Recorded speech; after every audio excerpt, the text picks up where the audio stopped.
Tayo ay hindi tayo mga suplano-suplana dito sa loob ng simbahan. Pakita natin sa lahat na mga Kristiyano ay welcoming at hindi suplado. Kaya naman sabihin ko dun sa katabi mo, Mary, Mary, Mary, Mary, galo ba ako sa iyo? Kala mo Christmas na atin pa nga.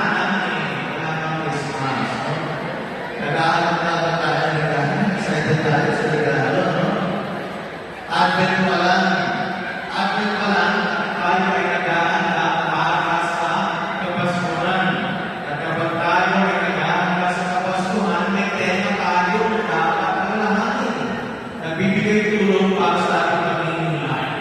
At ano ang tema natin ngayon? Nabasa natin sa ating pagbasa ng everyday. Pag-asa. Ulitin na natin. Pag-asa. Bago